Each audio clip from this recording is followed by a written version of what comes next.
Hello guys, magbe-bake tayo ng blueberry muffin. Ito ang ating equipment. Ito yung ating muffin pan. Ito yung ating muffin liner.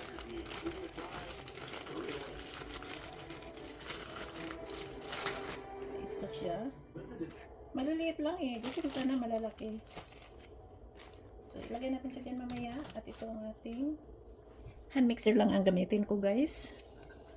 Tapos itong ating mga measuring cup,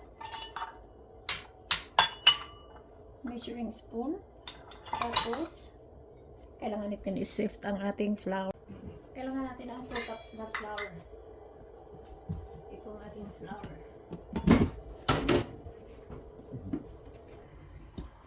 How we doing? We're losing. Huh? Losing. Losing? How did they? How'd that get?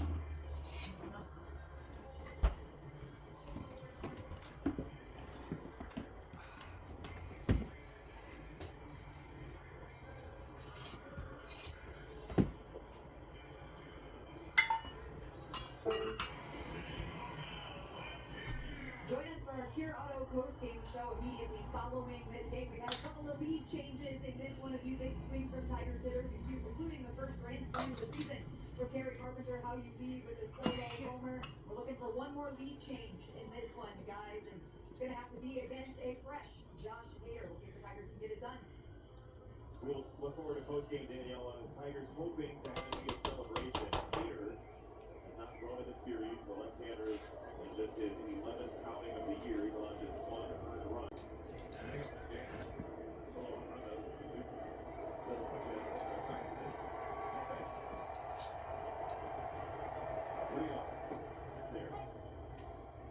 Now, will he just do that again, or will he get a little cute? I'll take care. Why? Because he's not going to come to you 3-2. No, I mean, Hader. Will he just lay one in there? Go. Good try.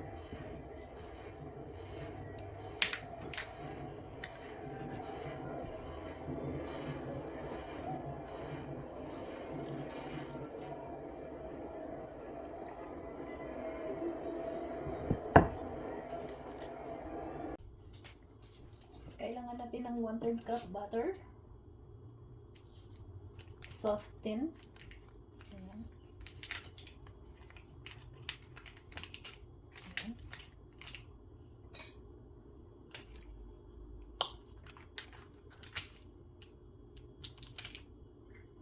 Natin 1/3.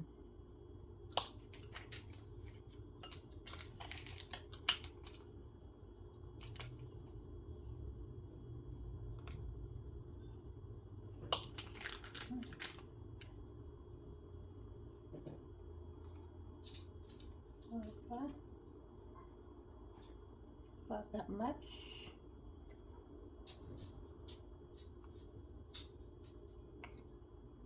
There you go. 1/3 cup. Iwan lang natin dyan. Itabi na natin siya. Di na natin kailangan. Mayroon din tayo ditong vanilla. Vanilla extract. Kailangan natin ng 1 teaspoon. So, measure lang natin lahat ang ating ingredients para wala nang measure and mix at the same time. Yeah. Set aside lang natin siya dyan. Okay.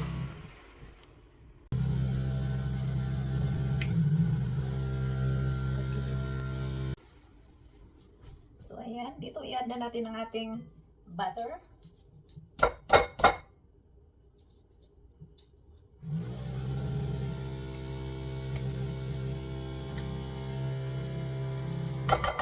Ayan.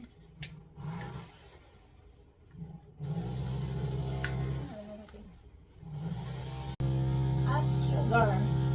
So, i-whisk natin siya together. Ayan.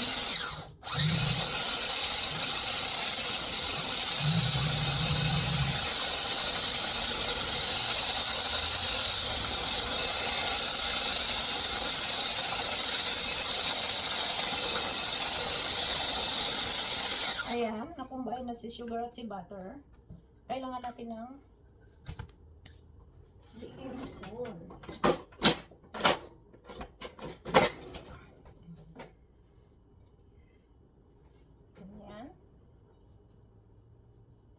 the butter and the sugar.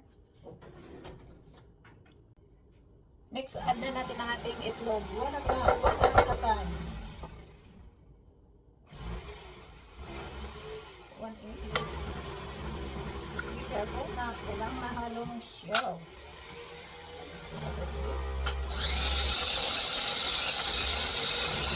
Okay. Next. Ayan.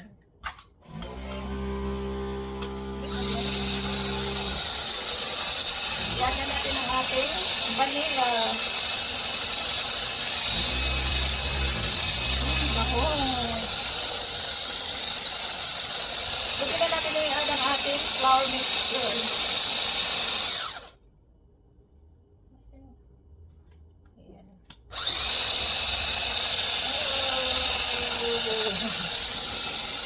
And our milk. Yung ating 3/4 cup milk.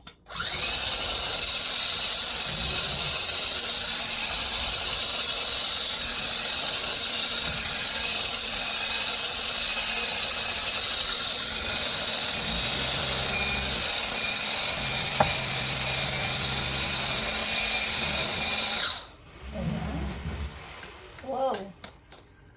Dusty na ang ating countertop. Mix natin with the split natin ang ating bowl. Ayan, okay na yan. Kunting mixing lang siya. Tapos, lastly, i-fold na natin ang ating 1 cup blueberry. Ayan. Fold na natin siya dito. So, ganyan na siya, guys. Yay! Excited na ako! Iwan lang natin siya dito.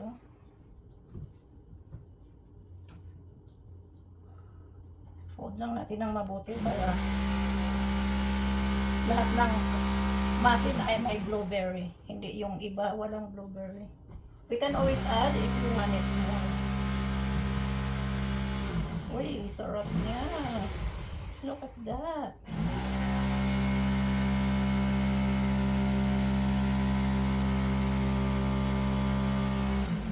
So, set aside lang natin siya dyan. Punasan natin ang ating saucer kasi nagiging ano siya, dusty. So, now let's get the muffin. Let's line our muffin pan with.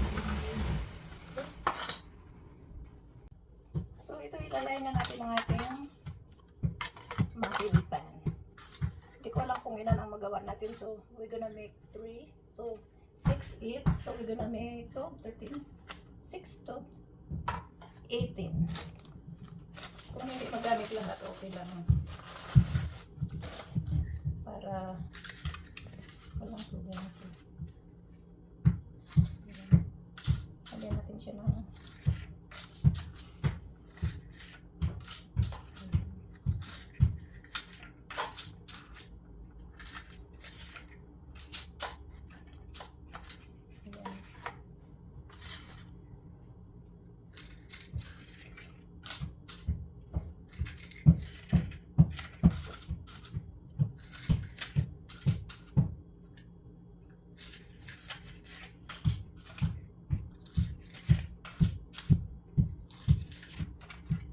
ayan.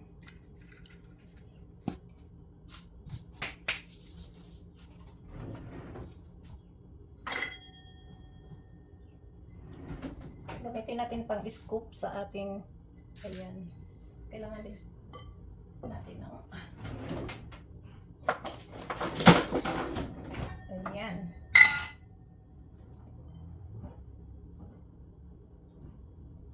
Makalat talaga pag nagbe-bake, guys. Pero okay lang. I don't mind.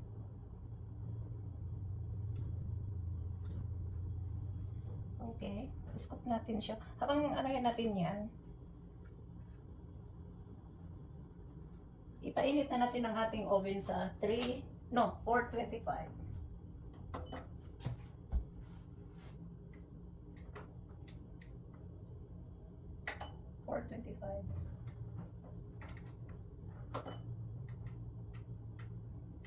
There you go. Preheat. Okay, dokie. Now,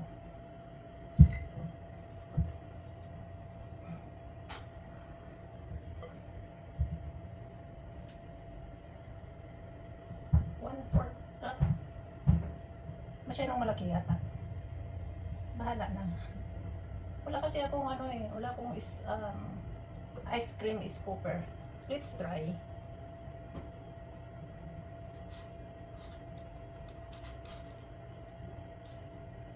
Perfect.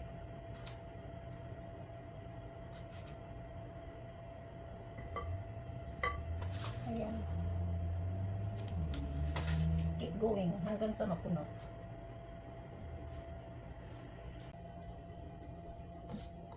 So, ready na ang ating oven. Let's put it in.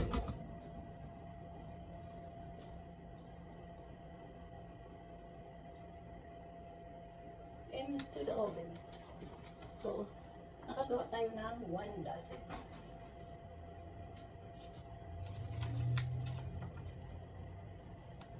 One dozen ang nagawa natin, guys. Try na natin siya dyan.